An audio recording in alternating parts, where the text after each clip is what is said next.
Hello and welcome everyone, Bulbados here. Thank you for clicking onto the video. If this is your first time here, then greetings, and if you are a returning viewer, then hello again.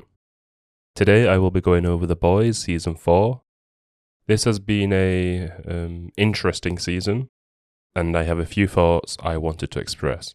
Warning, there will be full spoilers ahead. So with that, sit back, grab some V, and let's get into it. Okay, so brief recap of the previous season. Temp V is introduced. Huey and Butcher get hooked on Temp V. Huey stops at 2 doses, but it's too late for Butcher, who has now got 6 months to live. Starlight is out of the 7 and turns against Vought.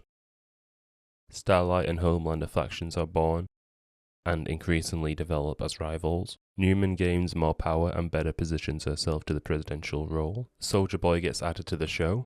Homelander kills my favourite member of the 7. Homelander loses a fight against Butcher and Soldier Boy. Butcher turns against Soldier Boy, which results in him being captured again. A-Train gets a new heart. Soldier Boy confirmed to be Homelander's dad. Ashley is bald. Maeve is out. Homelander gets a hold of Ryan. Homelander kills a man in public.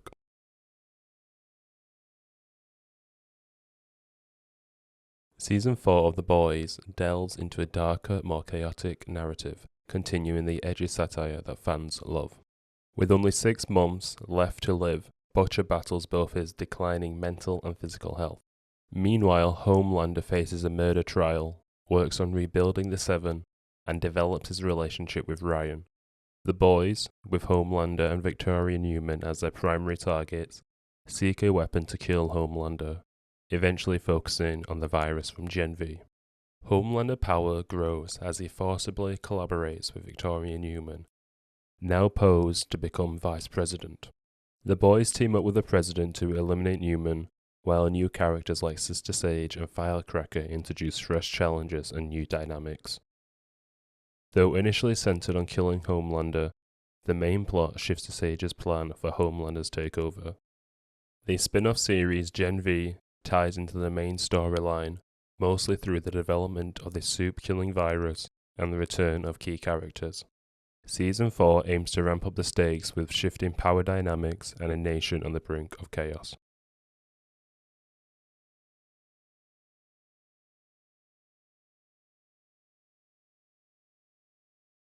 So Starlight this season, besides from her physical changes, hasn't undergone too many changes to her character. She is still grappling with the Starlight identity and brand. A part of this is due to her wanting to help people as her real name and identity as Annie, but others, including the people working at the Starlight Shelter for Youths, tell her she can do so much more and have more of a reach and impact under the Starlight branding. Another aspect of her wanting to stay away from the Starlight brand is the ties it has to the Vought company and how it has been dirtied and stained by them. She no longer wants to be associated with them and all that it represents. Her relationship with Huey is still going well. One character development we do learn about is the choice made alongside Huey to have an abortion. This was a long and hard choice she grappled with due to her upbringing in a heavily religious environment. In previous seasons, we have seen her relationship with Faith be tested, but this abortion is the biggest choice she would have to make. The next biggest development we witness with Annie is the struggle she is facing with her abilities. Numerous times throughout this season, Annie has struggled with using her powers. To me, this was a weird and confusing change to her character. If she had been shown to have these issues previously, it would have been more understandable. But to add it this season was a strange choice for me. The scene at the farm comes to mind, and this is one of the times I could understand her power issues due to there being limited electrical output for her to draw from. But apparently it's not because of that, it's because she doesn't have her shit together. Yeah, you really got your shit locked down. This is also conflicting to me, as during this season we see her training again and trying to maintain her new ability of flight. We do get a throwaway line in the finale about her being depressed, but to me that doesn't justify her powers being inconsistent. And lastly, for her character, we learn more about her past and how she isn't all cute and innocent as she's been depicted as. We learn in her pageant days she shared some nasty rumours about Firecracker. Now Firecracker is problematic, and despite this revelation making me laugh, this was an interesting insight into Annie's character whilst building sympathy for Firecracker. Turns out you told everyone that I had an ass fuck gangbang with the judges, which was the only way trash like me could ever make it to the final.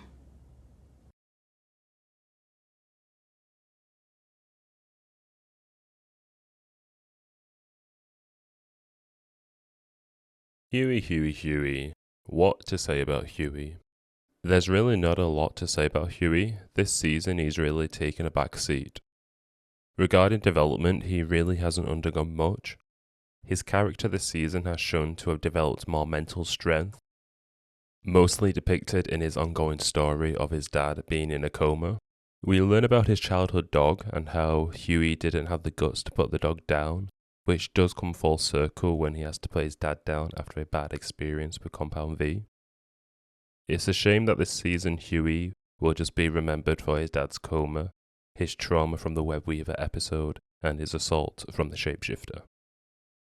Alongside his dad being in a coma, we do get some relationship development between him and his mum, as she has come back into his life being his dad's emergency contact. Not a whole lot happens between the two besides Huey learning why she left him as a child, and the pair coming closer together as the season plays out. Regarding the abortion he had with Annie, we really don't get his insights about it too much, apart from a throwaway line about how they decided this together. And regarding his work within the boys, he also takes a back seat in their adventures and doesn't really get to do much. Hey, fuck off, asshole! That's about it for Huey, which is somewhat a shame as he was the character that acted as the audience's introduction back in season 1, and compared to his role in the 3rd season, he's next to invisible this time around.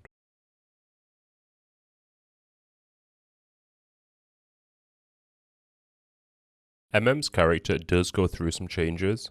He's now in charge of the boys, he's back with Monica, and he's continuing to keep his OCD under control.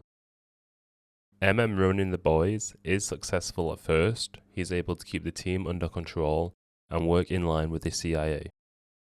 He's the one that's responsible for bringing A-Train over to the good side, acting as an informant and even coming to save a life here and there. Regarding his leadership skills, he's very by the book, which is different to Butcher's way of doing things, which does ultimately prove to not be as effective as towards the end of the season does have a panic attack and passes out during a crucial time on an active job. His leadership lacks that certain cutthroat edge that Billy has. After his panic attack, we have a moment where he almost leaves the boys behind to escape the country with his family Monica and Janine. This is a noble action, attempting to get his family to safety, and for a moment I believe there could be a chance that this would be the end of MM's journey. But of course he comes to his senses and realizes there's too much work left to do regarding the soups and Vought. And he does come to terms that no matter where in the world he tries to escape to, he will be found eventually. So with the upcoming threat of Homelander's total psychotic snap, he decides to stay behind with the boys as his family leaves.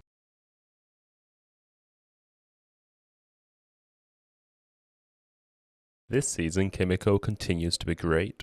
Not a whole lot to say about someone who continues to be a shining light in the show. While still remaining silent, Kimiko feels like she has much more of an active role throughout season 4.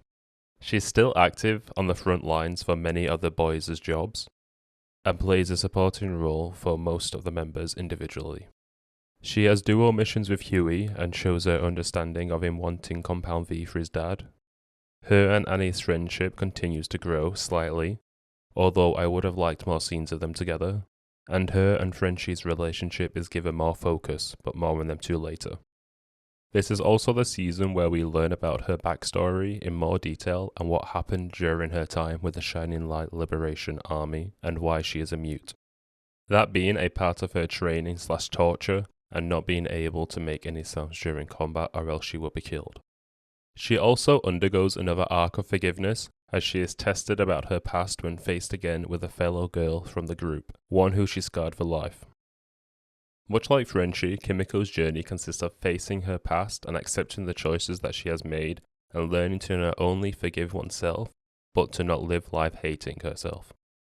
Whilst all this is happening, we also got to see a look into her life without Frenchie, as when he turns himself over to the police, we get to witness the extent of her loneliness and emotional well-being, as during this time she truly believes that she has nowhere else to go.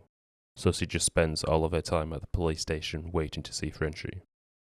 This season also delivered on a heartbreaking and surprising scene in the finale, when we finally get to hear Kimiko talk, well, more so shouting in pleads of pain as her closest team member is being dragged away.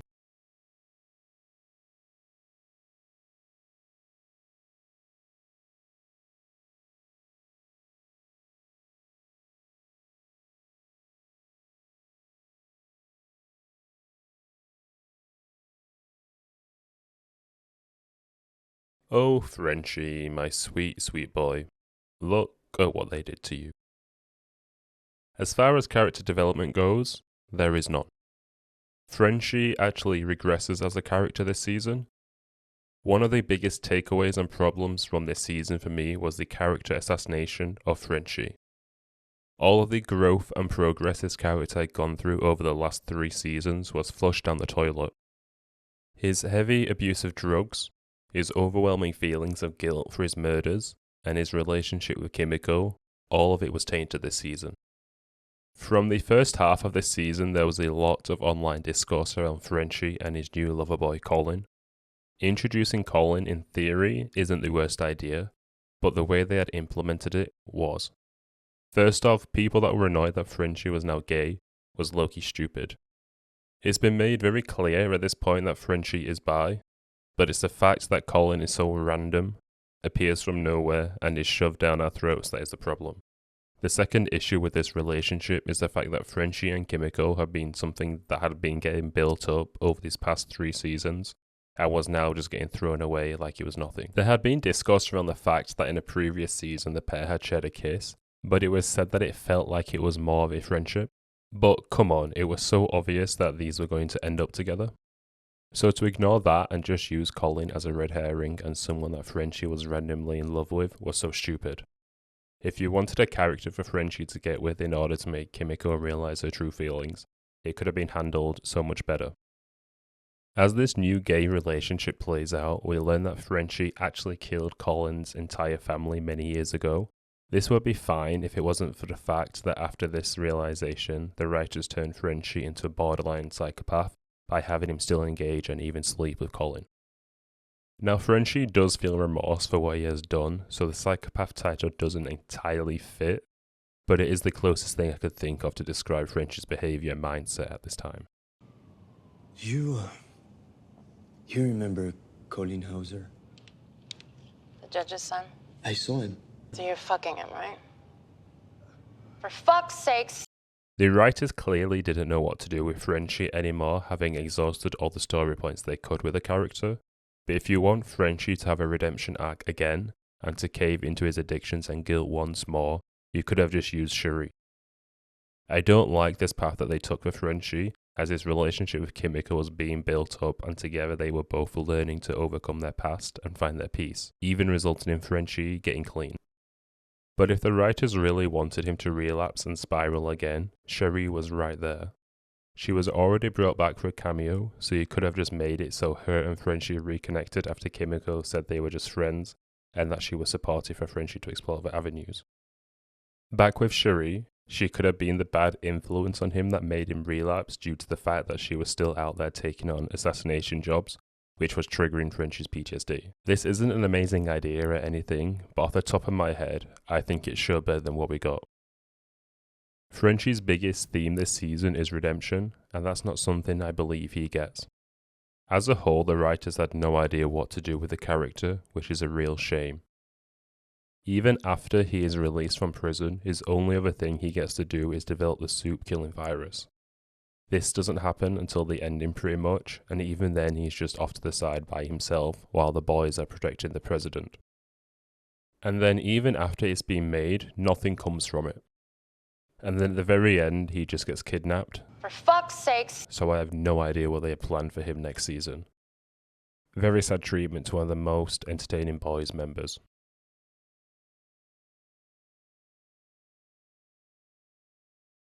Good old Billy Butcher. His development this season has been an interesting one to watch unfold. To start, he's been battling for survival due to his tumour that had grown from his use of Temp V, and from the fact that he also took a regular dose of V to heal him. Over this season, we've seen his physical and mental health deteriorate. He's been passing out, throwing up, and even hallucinating people. On the mental side of things, we've witnessed his struggle of keeping up the promise he made to Becca regarding saving Ryan from Homelander.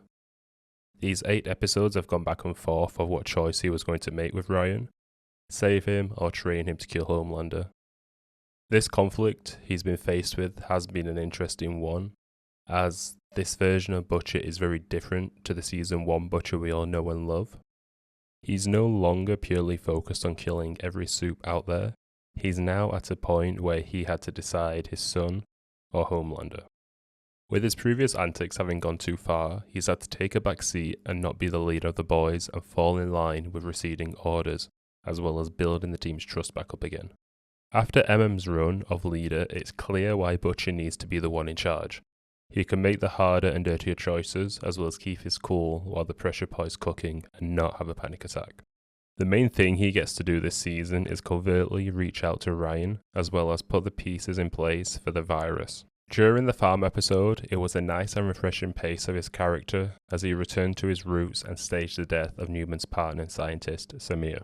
Butcher cutting off his leg to leave behind as he forced Samir to develop the virus was some classic savagery we needed, and the fact that he was willing to injure an innocent man was a testament to the predicament Butcher found himself in. The biggest takeaway from his character though this run was the fact that Butcher does indeed still have a heart. I'm bloody terrified, mate. I'm leaving this world with nothing to show for it. I lost me bruv, your mum, and I could be leaving without making things right with the one part of her that is still alive. So with the boys out of the way, and moving on to the 7, let's start with the fish guy.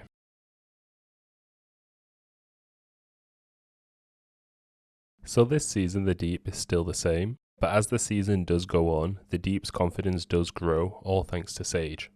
It is refreshing in a way to see the Deep no longer being people's punching bag, but it's still the Deep, so he's still the least respectable member of the 7. Pass. She's a butterface. Her body's on point, but her face... Yeah, I get it. Thank you so much for explaining. Chauvinist prick. Another aspect of his personality that emerges as the show progresses is his enjoyment for killing. With it being the Deep, of course his bestiality is still going to be developed from the previous season. Ambrosia, the octopus from Herogasm, returns, who is played by Tilda Swinton, which is pretty funny. Side note, Tilda Swinton actually killed it here, I'm not gonna lie. But despite the Deep's newfound confidence, he still bears the shame of having relations with an animal and keeps Ambrosia a secret, which eventually leads to him killing her. Besides from the octopus, the Deep actually deepens his bonds with New Noir and Sister Sage. New Noir becomes a bro to him, and Sage takes him to Flavortown.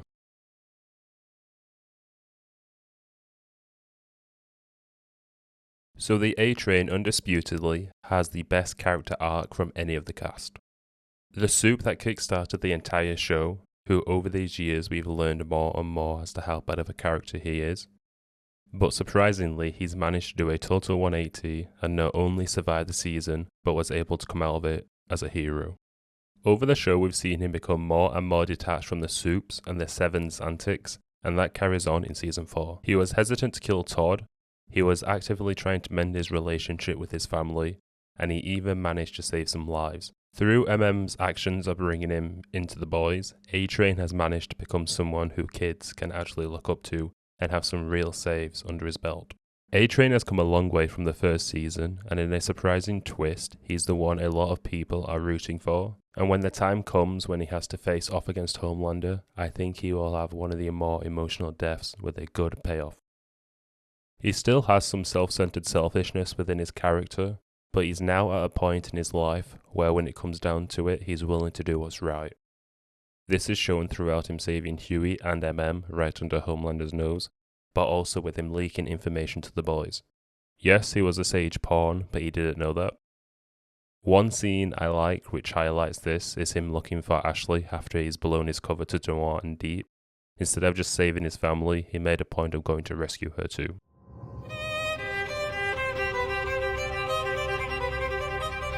Homelander. Watching his slow descent into madness over these 4 seasons really has been the highlight of the whole show. Anthony Starr's role as Homelander is one of the most compelling portrayals of a TV character we've had in years, and it's safe to say that his portrayal of Homelander will go down in the history books of memorable villains. This season has been a mixed bag of quality, but whenever Homelander is on screen, I find myself sitting up and paying attention. You just never know what his character is going to do. This season, Homelander's journey, with the help of Sage, has been one of overthrowing the government and taking power of the White House. Whilst this has been the season's through line, Homelander's arc has been one of facing his past and fully shedding the last of his humanity. This was showcased most in the 4th episode, which also happened to be the best episode of the entire season. Getting to witness Homelander's literal descent into chaos has been extremely engaging to witness. Throughout this season, we get to see Homelander experience a multitude of emotions, from rage, sadness, jealousy, heartbreak, and more. Besides from facing his past trauma, Homelander's other seasonal arc is the bonding with his son. Along various episodes, we see Homelander trying to connect with Ryan and give him everything that Homelander ever wanted. This has had mixed results and subsequently proven to be a challenge. But say what you want about the show, the writing of the characters, but Anthony Starr really is carrying the whole show at this point.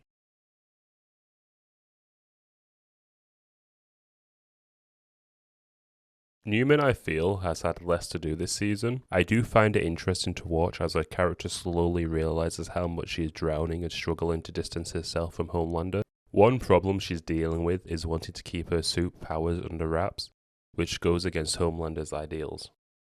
And I think he ends up outing her not only because he's tired of the lies, but also because he liked having that control over being the one to do it. I feel like this season Newman has lost her edge, and she does get a moment to step up during the Webweaver episode talking to all the officials when Sage has been shot, but even that gets backtracked a little as it's not long before she's overwhelmed and turned into Huey for a way out in the finale. In the farm episode, I do like that after thinking she lost Samir, she went and saved Stan Edgar from being returned to prison. I thought after that happened, Stan would play a role again in helping Newman take back control. But again, nothing came out of that, which I felt was a shame. For fuck's sakes! With how much of a key player she has been set up to be, I find it a disservice that she had a quick ending, with all her story points amounting to very little.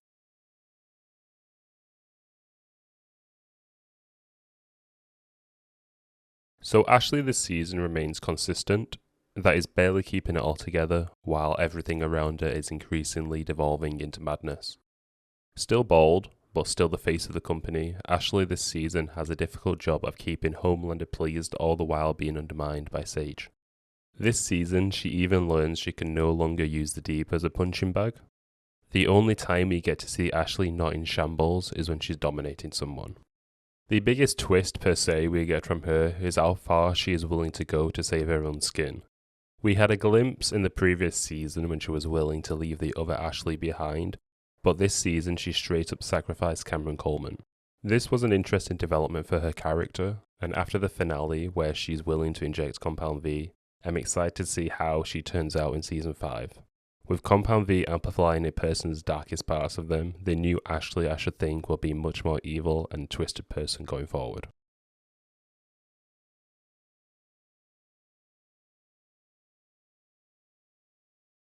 Regarding new characters, the introduction of Sage this season is a welcomed one by me. I thought this was a really interesting character and power to add to the story with potential to mix things up. Sadly to me the writers dropped the ball with Sage, which I will get into more when discussing the finale, but overall I felt like she added some good comedic scenes, was the biggest player at moving the story forward, added more interesting scenes to watch and theorize over, and added good dynamic with Homelander to watch. When it comes to this show, one aspect I really like is exploring powers in a different way, and Sage's downtime lobotomies was a new and interesting idea that gave insight to not only her as a character, but also acted as a good setup for a later episode. I also really liked her suit's design.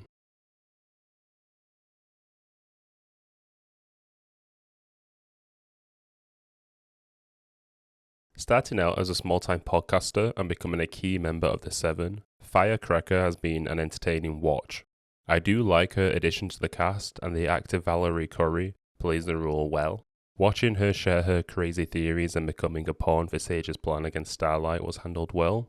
Firecracker herself is a mixed grey bag of personality due to her backstory and actions. The writers did a great job with her and the audience's perception, as one scene we are emphasizing with her due to her past with Annie, but then the next we're learning about her time in the back of a car with a young fella. Emphasis on young. It was very satisfying watching Annie beat her ass, but then later on the way she's treated with the Seven makes it hard to not feel bad for her again. Watching her arc of trying to gain acceptance has been a treat to watch. She started with nothing and became the anchor of VNN. One aspect of her I think is interesting is her willingness to do anything to keep her position and show her loyalty to Homelander. Speaking of which, her and Homelander's relationship has been one of the standouts for me. I just love the way they play off of each other.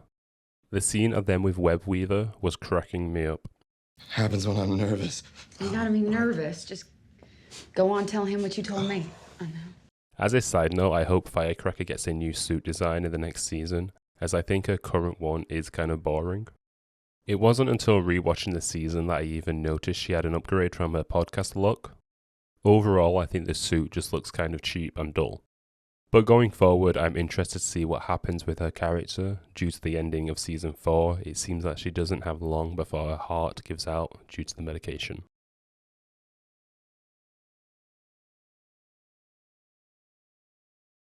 Okay, so trying to set my biases aside since the original Black Noir was my favourite soup from the Seven. New Noir is just a cheap knockoff, a pale imitation. Yes, he can fly, big whoops, but does he have that ninja edge? No. Jokes aside, New Noir was okay.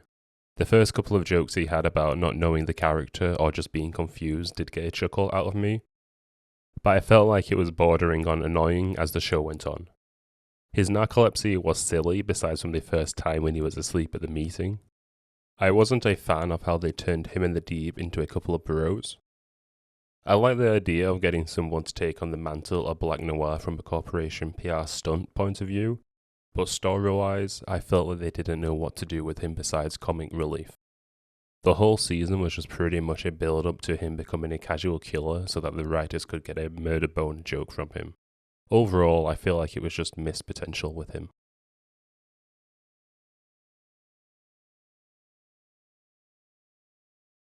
I don't have much to say about the acting. Everyone killed it and their roles. My immersion was never broken because of the actor's performance. Wish I could say the same about the writing. The highlights from this season for me were Simon Pegg's performance. During his hospital run, he finally got to do something that required effort, and I think he killed his part. I enjoyed his depiction of a confused and scared man, and his final moment was actually handled really well. And as an emotional goodbye scene, it hit for me. I think Simon Pegg's death was probably the most upsetting scene from the entire show, and will most likely hold that title even after the other season has dropped. Another acting showcase has to be from Erin Moriarty. Her role as a shapeshifter was the best Moriarty has been able to deliver. Moriarty is a good actress, and after her time as shapeshifter, it has really illuminated how stiff the role of Starlight can be. Throughout the past 4 seasons, Starlight's character has had ups and downs, and Moriarty has played it well and has been able to showcase different emotions, but her having the opportunity to really amp up her performance and give us something different and fresh was really engaging to watch. So besides from that, everyone else has been fine, but of course, as we all know by now, the real highlight of the show is Anthony Starr as Homelander. With this season being all over the place, when Homelander is on screen, you know you have to pay attention. Anthony Starr's portrayal really is the glue keeping the show together at this point. When he's on screen, he carries such a weight with his role. The charisma, fear, and confusion Starr brings here grounds the show and leaves viewers sat in eager anticipation of what's to come. The amount of emotions and facial features we can witness in a moment is an impressive feat by Anthony Starr, all delivered in a believable performance.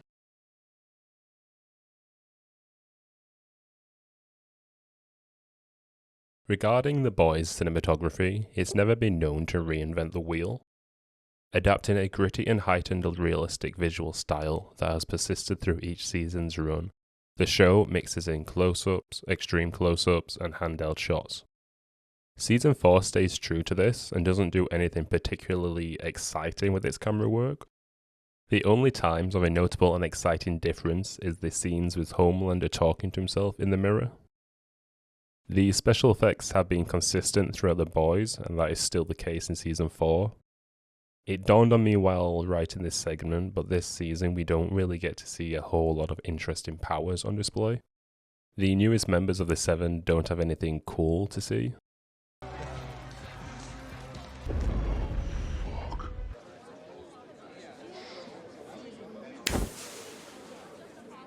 Wow, that is lackluster. All of Homelander's power scenes do still look good, and the general gore is still top quality. But the most engaging special effects come from two new characters being the Splinter and Shapeshifter. I like Splinter's unique depiction of how he creates his doubles and the attention to detail of his clones being naked. And with Shapeshifter, I'm a sucker for body horror, so peeling away the skin for the new appearance was a plus in my books and was depicted well.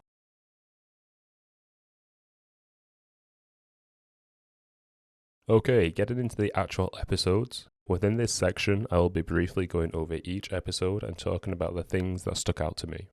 To start, the first 3 episodes were actually quite boring, I'm not going to lie. To me, it didn't quite feel like the show was back or had found its footing. First one wasn't too bad to get viewers back into the story. We got to see Newman's daughter and what her powers were. Turns out she's just a Resident Evil Magini face-splitting zombie.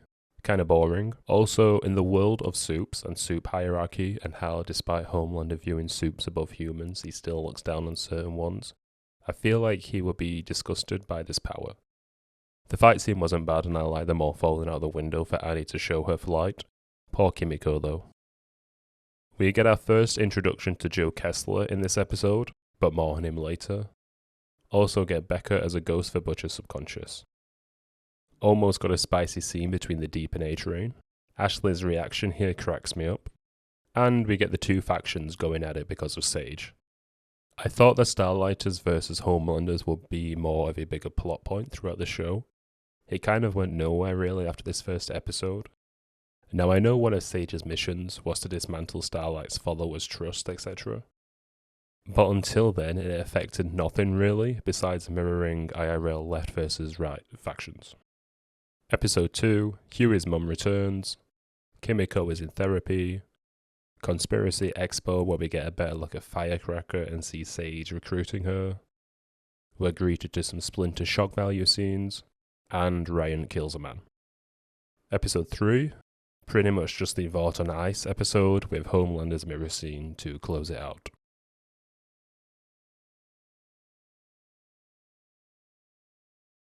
Alright baby, episode 4. Now we're talking. This is what I had been waiting for. This was by far the best episode in season 4, and is probably one of the top 5 episodes from the entire show. This was when it felt like The Boys as a show had fully returned to me. This episode felt like there was no wasted time or scenes. I loved the whole horror aspect and elements as soon as the elevator started to descend. Watching Homelander face his past and get his revenge on the people who experimented on him was thrilling to watch. Watching Homelander's mental descent was again exciting. You knew as soon as he arrived there that everyone was dead, but it was still just a case of how exactly he would kill them. I don't think anybody saw a guy getting his penis lasered off. That was rough. Just returning here and learning more about his character and everything Homelander went through was excellently crafted. And the ending with Barbara left trapped in the bedroom was diabolical. I love that scene and it was the perfect showing of both body and psychological horror. Love that shot and love the shot of him bloodied in the elevator returning. Chef's kiss. The rest of the episode was also great. There was a good balance of everyone doing their thing and bouncing between the 3 plots. Kimiko and Huey run into Shining Light. Kimiko gets messed up again, which was brutal. But we also get to see Huey actually do something this season, which was fun. And Starlight versus Firecracker was also handled well. I do have issue with the fact that Annie could have just drained the square's power of energy to stop the broadcast since Firecracker was set up across the road. But oh well. Seeing Starlight give Firecracker a beatdown was very satisfying to watch. Annie really is unraveling this season.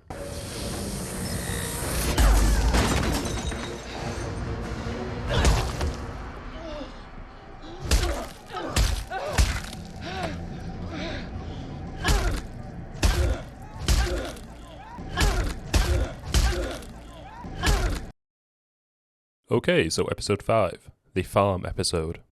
This is a mixed bag of an episode for me. Coming from the previous episode, it's a massive downgrade. To start, I'll say I really don't like the events at the farm. Souped up wild animals ripping people apart was not done well, and I'm not just talking about the bad CGI, which is rare to say, as usually The Boys has decently consistent CGI, but these sheep flying around and chickens bursting through chests was so stupid to me and took me out of the immersion. The farm segments was completely dragged out, and the only real purpose it had was to put the boys in contact with the virus and Samir.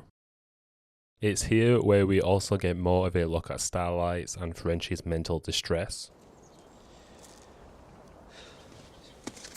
I didn't know you were a Catholic. Something about drama vite appeals. No. Do you still believe in God? I want to. It's just so hard sometimes. Like, okay, sure. And more importantly, we get a look at what Butcher is going through / happening to him in the form of the tentacle rabbit. So many tentacles this season. The only good thing to come out of these farm scenes is the old Butcher returning to us in order to stage Samir's death by cutting off his leg. Butcher did this just so he can force him to develop the virus to kill Homelander, as the last sample was used to kill the sheep. I like these brief examples of the classic Butcher coming out. I think throughout the season they could have leaned into the idea more of Butcher switching between extreme measure in his arc of killing all Soups or saving Ryan. So with the bad out of the way, what I did like about this episode was the Huey plot with his dad, and of course the scenes with Homelander. In the hospital, I enjoyed the wholesome scenes Huey had with his parents before his dad went all confused and crazy due to the V that Daphne injected into him. I think this was a fun way to see Simon Pegg's character leave the show, since he was a minor background character up until this point. I found the whole sequence of him running around killing people to be very engaging, thrilling and horrifying. Simon Pegg really did kill his acting and performance here. He really captured the mindset of a brain-dead person reanimated with V perfectly. And his death scene I also felt was handled great. The trio of actors managed to deliver one of, if not the most emotional scenes from the entire series. Visit all those spots where Tom Hanks.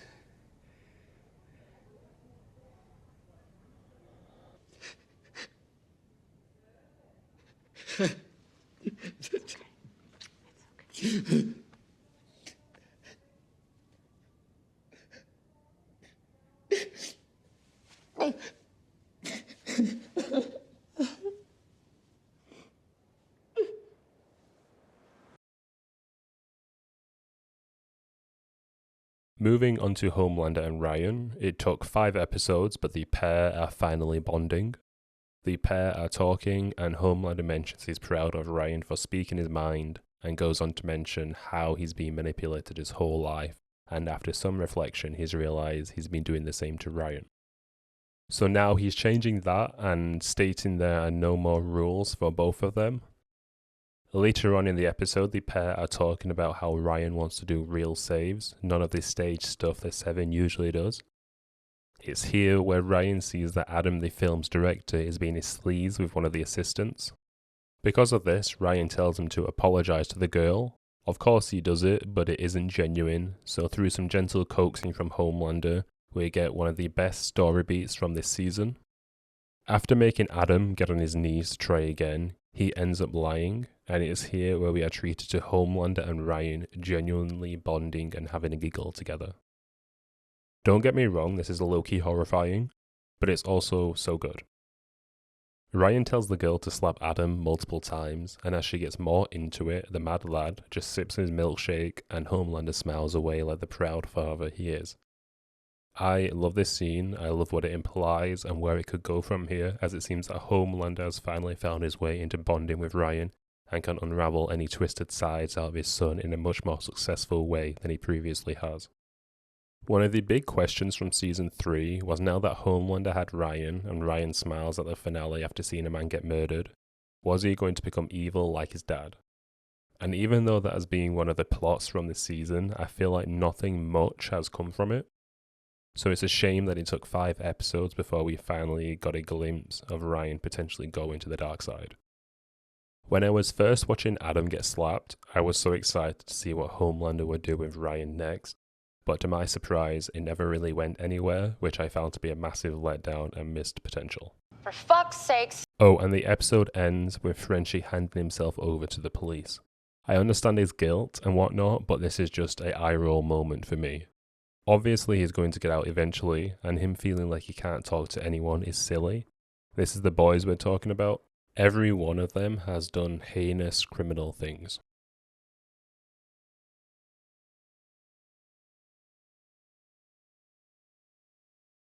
Episode 6, the Web Weaver episode. So this episode was just the farm scenes dialed up to the max. This was just an absolute nothing burger of an episode. So much wasted screen time that could have been used to develop characters. This whole episode was just a pale imitation of the Herogasm episode. Like, haha, what if Spider-Man shot webs out of his ass? Wouldn't that be funny? In order to get the suit for Huey's disguise for the secret meeting the boys are infiltrating, has to inject Rohypnol into Webweaver's ass. This is such a random thing to do just for the suit. Just for a cheap laugh of having get a webbed in his face. I just really don't think that we needed an entire episode dedicated to Tech Knight's fetish dungeon, especially when the only things to come out of it was finding out about the internment camps when Homelander takes over, and the showcasing of all the government people in bed with Homelander. You still could have had this episode play out, but could have done it with half the runtime. The only other good thing to come out of it was A-Train becoming a hero when has a panic attack. A-Train needed that child to see him do actual superhero work, so that was good for his arc. Which I will say that was a good scene. A-Train has come a long way since season 1, and it's actually kind of crazy that the writers have successfully given A-Train of all people a redemption arc. Other than that, the couple other scenes that did make me laugh was Sage and Newman nodding to each other.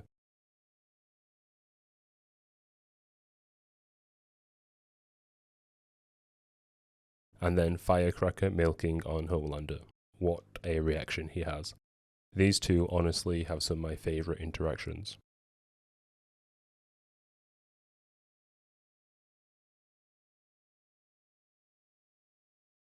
The Christmas episode. Always feels weird watching a Christmas holiday special in July. Overall, I liked this episode, but I will say by the ending of it, it didn't feel like it had done enough to go into the finale.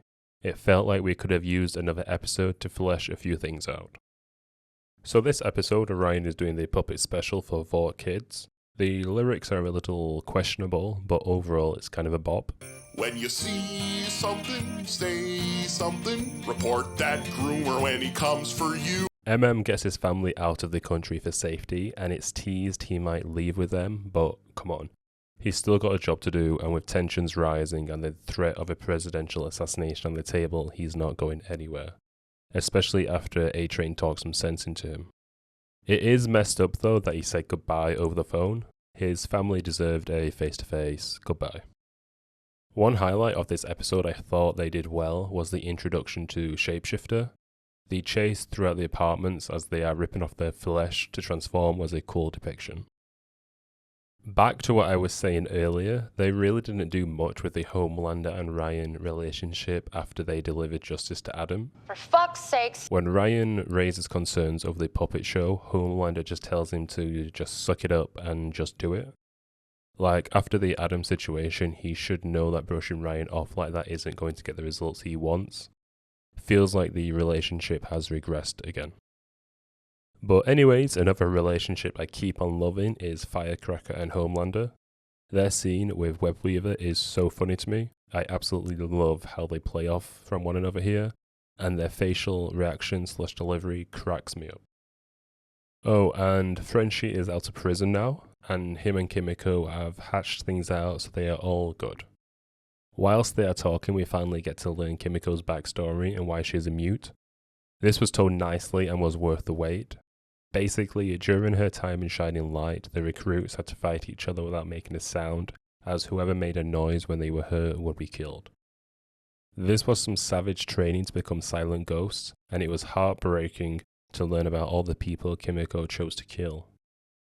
Some discussion happens and Kimiko says that she hates what she sees in the mirror.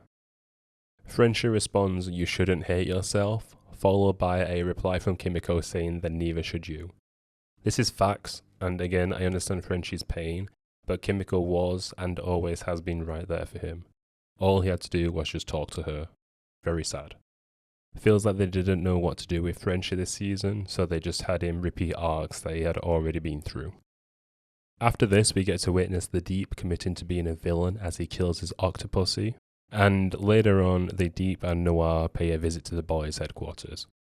For the most part, I liked this story beat. Homelander is fed up with Butcher, so he sends the goons to go take care of it. It was good to get some action, and the fight between Starlight and the Deep was long overdue. The fight choreography mostly was good. I do have some small issue with how it was filmed in parts, as it was hard to actually see what hand-to-hand moves they were doing. One part I didn't like was Noir falling asleep. To do this during the middle of a fight killed the momentum, all for a quick joke that didn't land for me. I'm aware narcoleptics can fall asleep whenever, and it can happen during intense moments, but I didn't like that part. Noir being a narcoleptic as a whole was pointless to me, as this was the only time it really came up in an important moment. Him falling asleep at the meeting was funny, but just because the actor's narcoleptic, I don't think it needed to be transferred to Noir's character. I would like it more if it had more of a payoff. Say the pair are really kicking the boy's ass, and Butcher was about to die, and it happened then maybe, but even then I'd still think it would be cheap. Maybe it will have a better payoff next season, so we will have to wait and see. Back to the fight though, right as the Deep and Noir have the upper hand, A-Train comes to the rescue. This is a really big moment for A-Train, and it does give me a smile now that he's actually superheroing. His arrival is immediately cut short though, because how the hell does the Deep dodge A-Train's punch? Anyway, as they are fighting, MM pulls up on Noir and sends him out of the window with a Gatling gun. And then Annie beats up the Deep and pretty much has him subdued. Now, this was a really big annoyance for me with how they ended this scene. MM convinces Butcher and Annie to leave as Noir could come back at any minute. Butcher says the Deep is right there, so let's do him in. And I couldn't agree more. From a story point of view, the Deep should have died here. There's no excusing it. After Butcher says that, MM asks if he knows how to kill him. But my question is, since when did the Deep become this super strong soup that would be really hard to kill? Annie seemed to be handling it well. She beat him up good and managed to make him bleed a fair amount with her fists and the gym weight, so why exactly wouldn't she be able to finish him off? I was under the impression that back in season 1, the Deep was the weakest member of the 7. This was so stupid to me and made no sense. This was a choice stemming from the fact that the Deep is a fan favourite and they didn't want to kill him off yet. And if the writers wanted the Deep and Noir to survive so they could tell Homelander that A-Train was the leak, then they could still have killed the Deep and Noir could have easily been the one to fly away. Anyways, the next scene is of A-Train coming to get Ashley out of the tower now that the Deep and Noir know he is the leak. Surprisingly, she decides to stay. This was a choice she made from fear, but she was the one wanting to leave earlier, so whatever happens to her is her own fault. So later on, Homelander's having a manic episode crying over A-Train and his betrayal, as if Homelander hasn't been bullying him for years. Sage then comes to confront him about sending out the goons. She tells Homelander she knew about A-Train being the leak and was using him. This was enough for Homelander and he kicks her out of the 7, proving her right that he would become insecure following what a black woman says. Side note, I love Sage's face and delivery here. You knew. And you let us kill Webweaver for nothing. Oh, shit. You killed Webweaver? So this is a serious scene, but once again Anthony Starr's acting and face kills me here. And once again, him and Firecracker's chemistry and comedic timing is a highlight from season 4. Are you sure there's nothing I can do for you? No. Oh, just get the fuck out. Okay. And lastly, the episode comes to an end with a version of the soup virus being completed, which Samir uses on Kimiko. Ryan does his puppet show, but goes off script and talks about his mom and Billy before leaving the set. Butcher is watching this on the TV before he passes out. And finally, we cut to Huey and Annie having a moment before sexy time. After Huey has spewed goo and is asleep, we see Annie go to the safe and get the information they have on Newman. The episode ends showing that the real Starlight has been kidnapped and has been replaced by the shapeshifter. Problems regarding this episode aside, this episode had an interesting cliffhanger of sorts, and despite me thinking that more things could have been fleshed out and set up before the finale, I was excited to see how they were going to close out the season.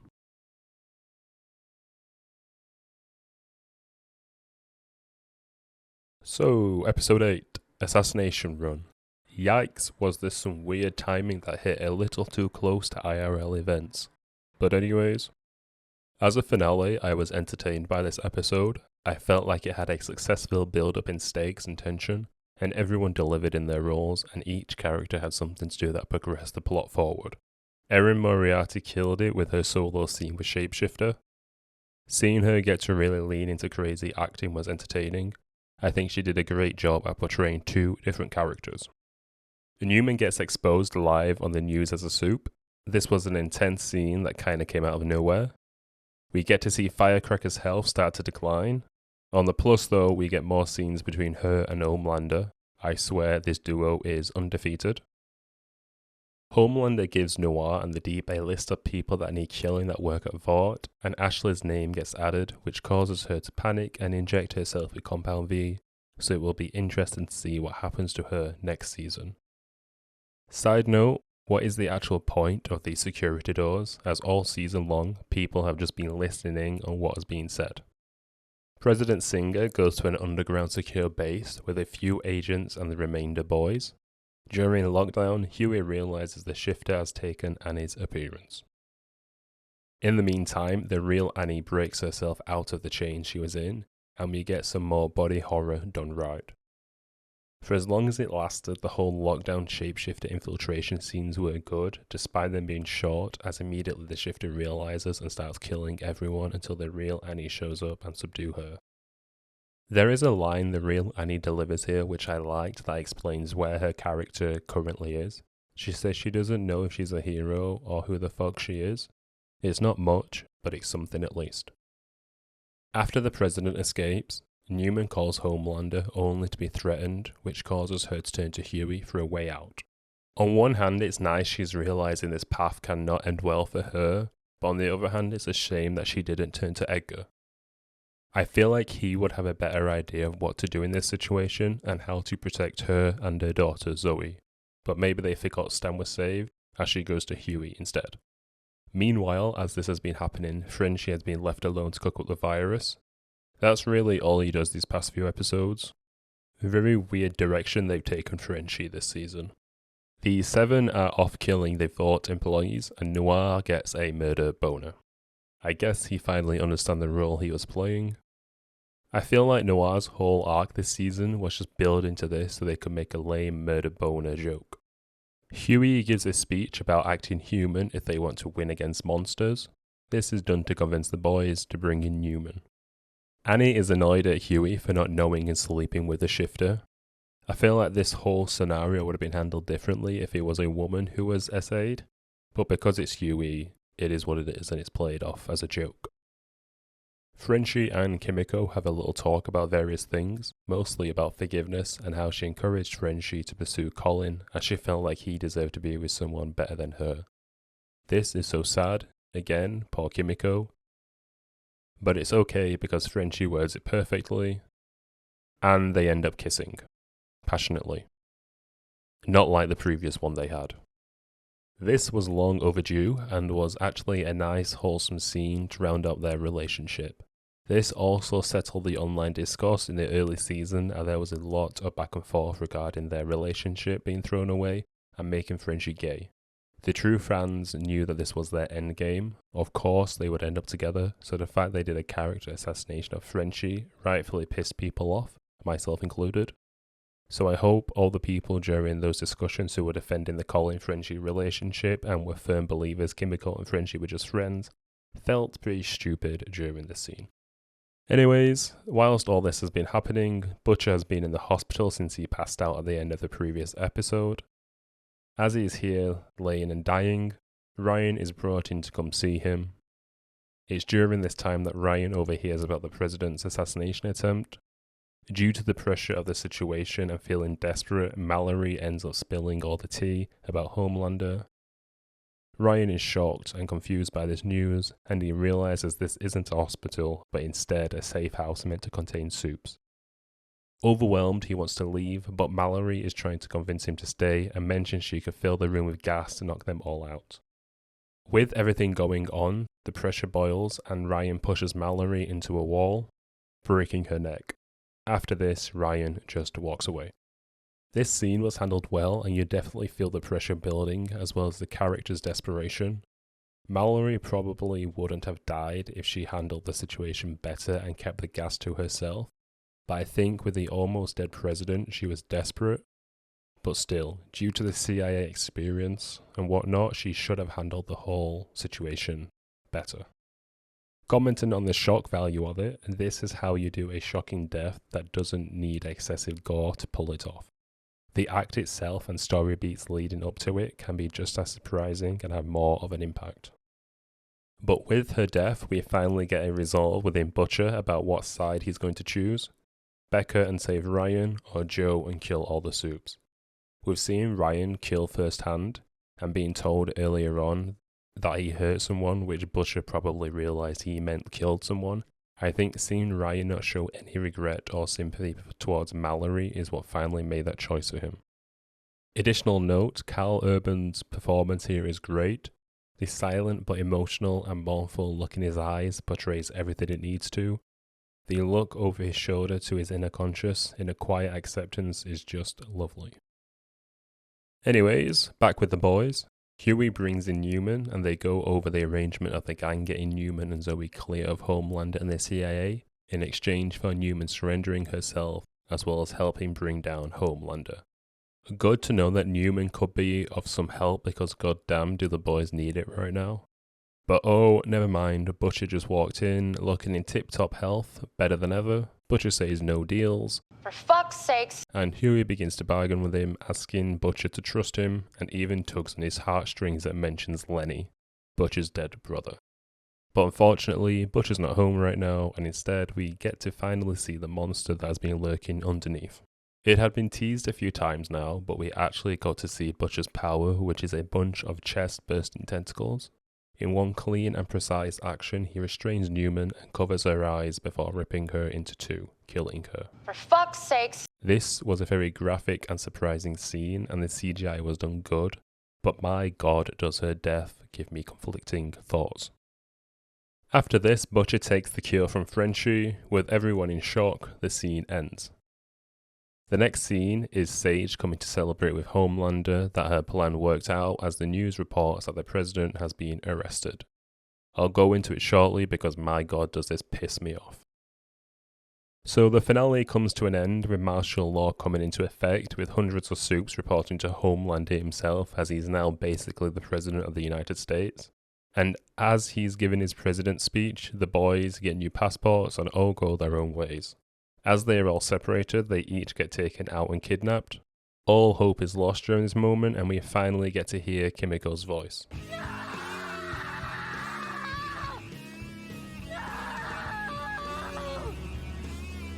Heartbreaking scenario that the first time we get to hear her voice is when she's crying out for Frenchie as he's being forced away.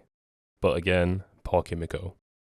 Before Starlight is taken, however, she flies away as now her powers are magically working again. Not only are they working again, but they are now stronger and better than ever.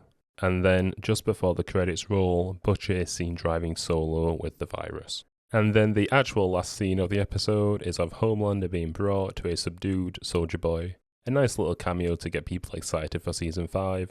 Wish we got to see more of him though. Okay, so my final thoughts regarding this finale. All in all, it was a good episode that had a consistent flow to it that successfully ramped up the tensions and mostly concluded storylines in a satisfying manner. I do believe they dropped the ball massively though. To me, the ending was not satisfying. The two big glaring things that I disagree with most in this finale was Sage's master plan and Newman's death. Sage's master plan was a complete failure for me and felt like a cheap cop-out. After numerous things went wrong and plans changed, we're supposed to believe that it all worked out in the end. Rewatching season 4 reveals no clues about the plan. There's nothing to make us think, I missed that the first time.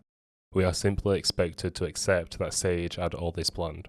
I understand that she is incredibly intelligent and would have contingency plans, but after so many things went awry, having her walk in at the end and say, hee, this was the plan, feels implausible.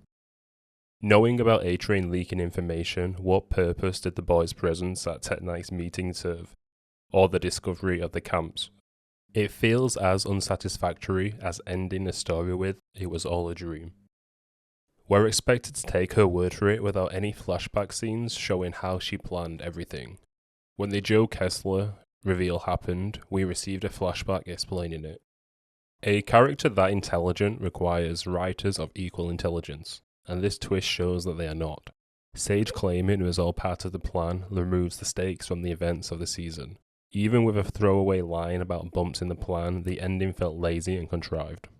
Regarding Newman's death was a shocking twist, but not in an enjoyable way. Her death was sudden and unexpected, and while she was one of the main targets for the boys this season, there was no indication leading up to or during the finale that her demise was imminent. Over the past 3 seasons, Newman has been built up as one of the top tier soups in terms of strength and powers, even being positioned as a rival for Homelander. Having Butcher kill her does demonstrate his strength, putting him on par with Homelander, but killing her in this manner to elevate Butcher's character feels disrespectful. Furthermore, her death was used to illustrate that Butcher has fully committed to killing Soups, and has merged completely with Joe. After all the build-up we had with Newman's character, for her to die like that, especially after she had just switched to the good side, feels like a disservice. Her sudden death, while shocking and a good twist on one hand, still comes across as a cheap way to create a quick shock factor scene to end the show. She deserved to face consequences for everything she's done over the years, but the handling of her death felt wrong to me. This combined with Sage's shenanigans just left a really sour taste in my mouth to end the season on.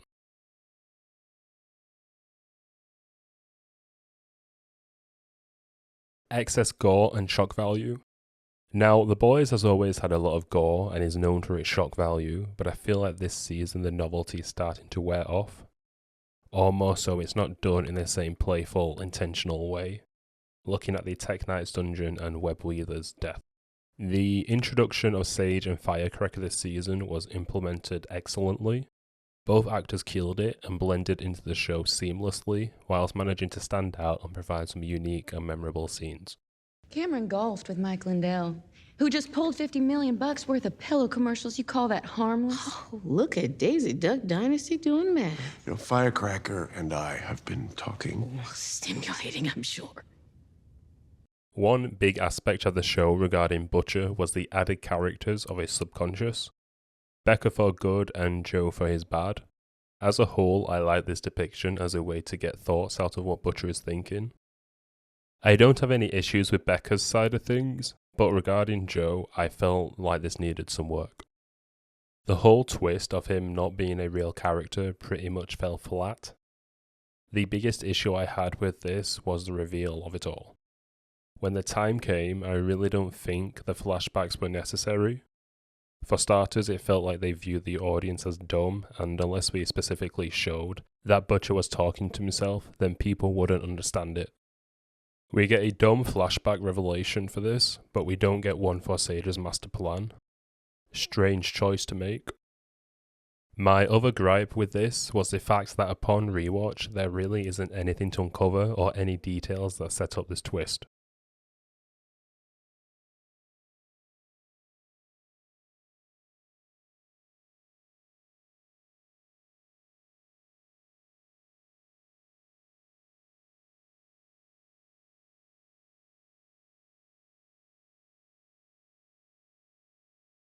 The Joe and Sage twist storyline had a lot of parallels that both needed more time to cook.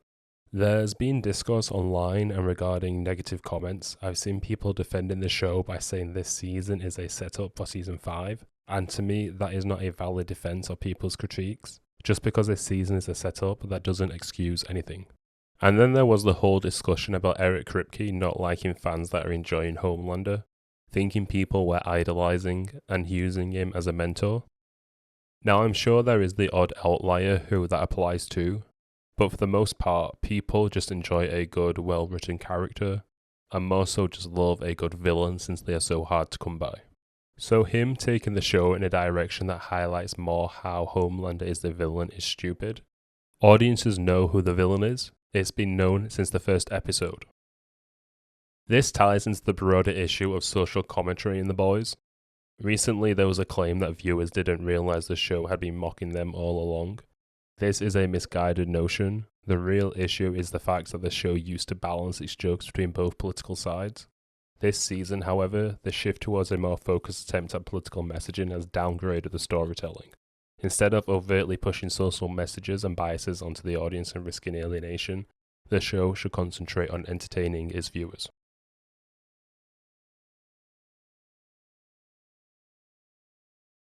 Overall, this season of The Boys is a mixed bag in terms of quality and enjoyment, making it the worst season by far when compared to the previous 3.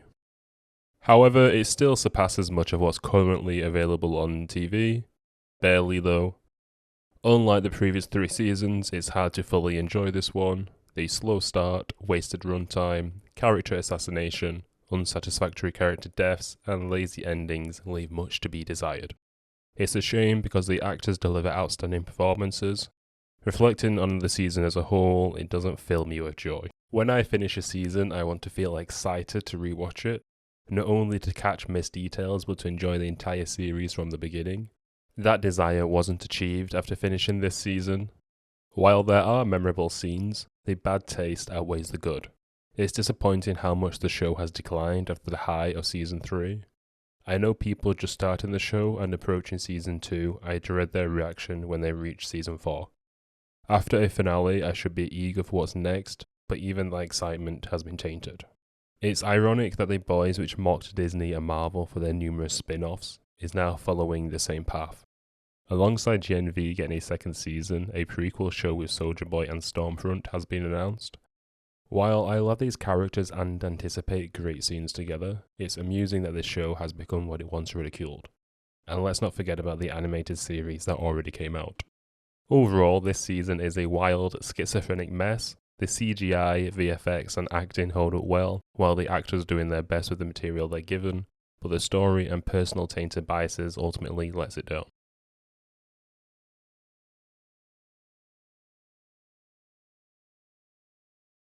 Okay, so for the weighing in score, I'd give it a 5 out of 10. This season was unironically pretty mid, so despite me really wanting to give it a 4, I'll be generous because the actors did a great job. For a scale tipping moment, which would mean an outright recommendation to go watch the show, a must-see, it would have to be the 4th episode. It's only an honourable mention though, as even though it was a great episode both fans and casuals of the show will enjoy, I still struggle to justify it as an outright reason to go watch this season. So that brings me to the end of the video. This is being uploaded later than I originally planned, but life has a habit of getting in the way. It also ended up being longer than expected, so if you managed to make it to the end, thank you for watching, I hope you enjoyed. I would really appreciate it if you could drop a comment telling me what you think of the video, your own thoughts on the season, and any overall feedback as I'm trying to improve and grow the channel. Please like the video if you did, dislike if you didn't, and with that, thank you again for watching.